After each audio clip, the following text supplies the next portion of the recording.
Mike, can you explain, like, this is the first time we talked to you in like 2 years. I mean, yeah, you be always saying stuff. What happened?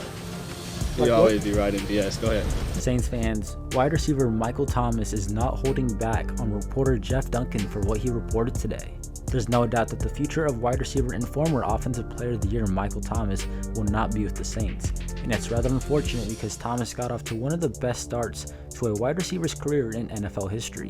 He came into the league in 2016 to be the number 2 guy behind Brandon Cooks, but quickly emerged as Drew Brees' number 1 guy and the primary receiver.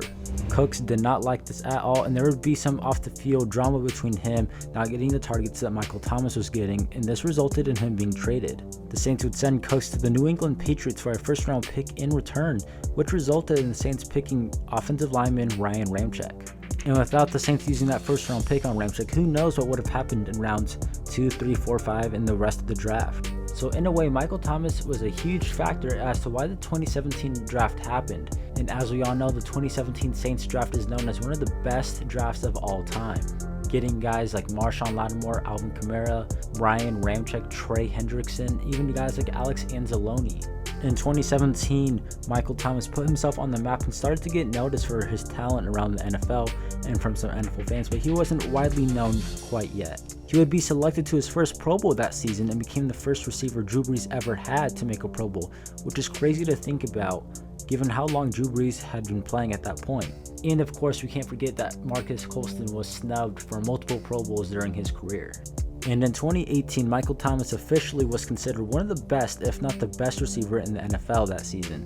He led the league in receptions that season with 125 and would be 6th in receiving yards that season with 1,400 yards and put up his 3rd straight 1,000-yard season. And the only guys who were really considered better than him at that time were Antonio Brown and maybe Julio Jones. After the 2018 season ended, the Saints had a huge decision to make about wide receiver Michael Thomas, whether or not they would extend him or move on from him. But given that Drew Brees was in the tail end of his career and they wanted to win a ring with him, it made the most sense to give Michael Thomas a huge contract, a contract that he had earned at that point.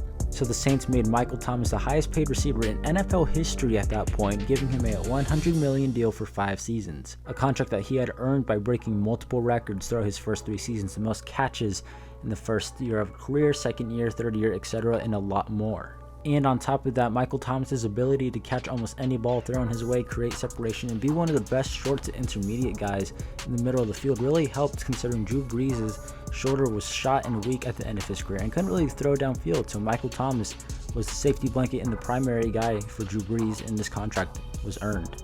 In short, Michael Thomas from 2016 and thereon made life easy for Drew Brees. As long as he put it in a spot to where Mike could catch it, it was caught. And after being paid going into the 2019 season, Michael Thomas would not disappoint by having one of the best seasons by a wide receiver in NFL history, becoming the first receiver since Jerry Rice in 1993 to win Offensive Player of the Year, while breaking the all-time reception record in a season, which was set in 2002, and he broke it having 149 receptions in 2019.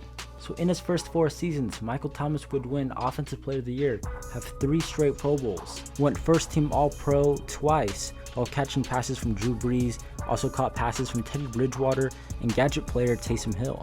The way Michael Thomas' career started, he was on pace in the trajectory of being a top 10 wide receiver ever all time. He was breaking records that had Jerry Rice's name to it. You know you're special when you're doing that. Going into 2020, Drew Brees' last season, Thomas was set to be better than he was the season before in 2019, but then disaster struck before he could even get started in week 1.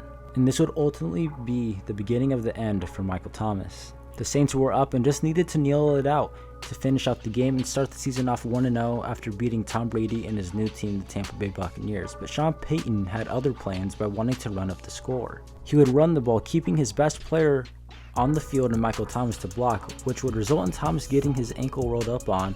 He would miss quite a bit of time, at least the next 8 weeks, due to a initial diagnosis of a high ankle sprain.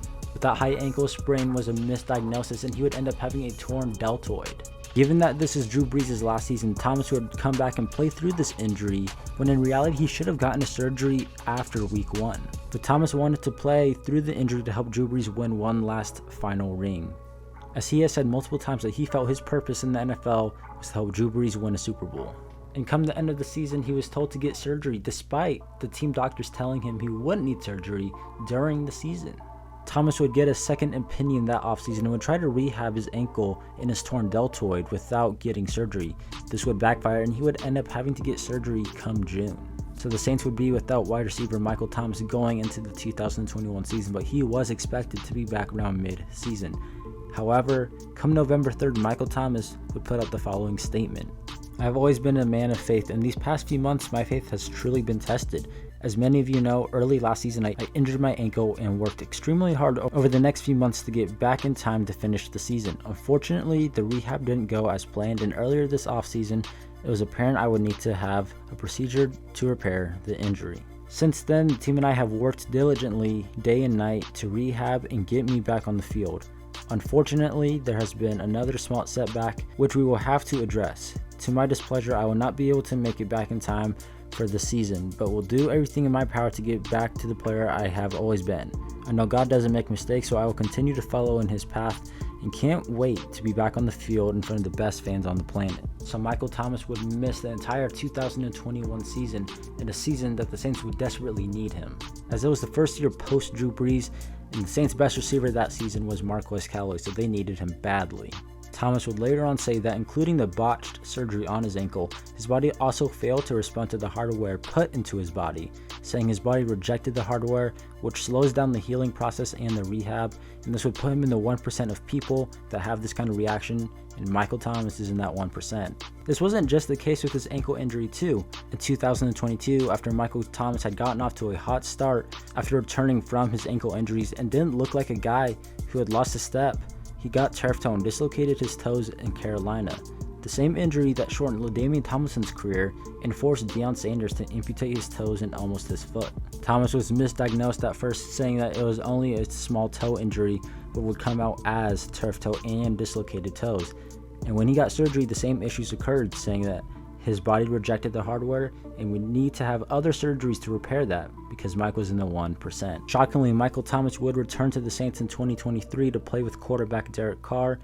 And while some think he didn't look good, I think it was more of an issue of play calling, play designs, and Carr and him not knowing how to build chemistry. The style of play for Derek Carr did not match the style of play that Michael Thomas wanted to have. And I still think Michael Thomas is still a 1,000-yard receiver. And he was on pace to have 1,000 yards this season until in Week 10, Derek Carr would throw a hospital ball to Michael Thomas, which resulted in a big hit and would cause him to have a sprained MCL, which would keep him out the remainder of the season. Michael Thomas later on would call out Derek Carr and the Saints organization on Twitter. And I'm not going to go over these tweets because I've done that multiple times, but let's just say he called him out. And so that leads us to where we are right now. Earlier today, a report came from Jeff Duncan, everyone's favorite reporter, saying the Saints would release Michael Thomas. Unfortunately for Jeff Duncan, Michael Thomas is a free agent and you can't release a free agent, so this report is very misleading. And we all knew Michael Thomas was on his way out of the Saints organization anyway this offseason, but he had some words for Jeff Duncan after this report, who also has a history of portraying Michael Thomas in a bad light, and there's definitely some beef between the two. Like when he wrote that Michael Thomas ghosted the team for 7 months, and that report ended up being false. As to what Michael Thomas had to say about Jeff Duncan, why don't we look at some of those tweets? This is what he would say. Jeff Duncan, funny how they planning on releasing me if I was only on a 1-year deal. Don't fall for it. He the same dude that tried to be my friend in season after saying I wasn't the same player in training camp. Hashtag next topic. Jeff Duncan is a hoe, trying to stay relevant, so let's speak on it. The Saints leak information to him to try and ruin players' value. And see, I'm not broke, so I can speak on it. He is broke, so he needs clicks. Go look at all the articles that never end up being true. Look at this clown, y'all think he knows ball? Yeah, right? Y'all really clicking links to read what he has to write.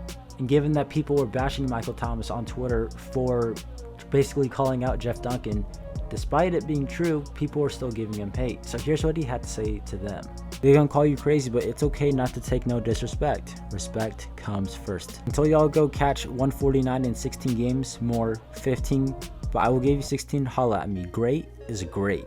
Drew played 20-something years, I think, and I'm still the only one to do what we did. Make your excuse for someone else. No doubt that Michael Thomas didn't hold back at Jeff Duncan, not even just Jeff Duncan, but even the people who have been hating on him.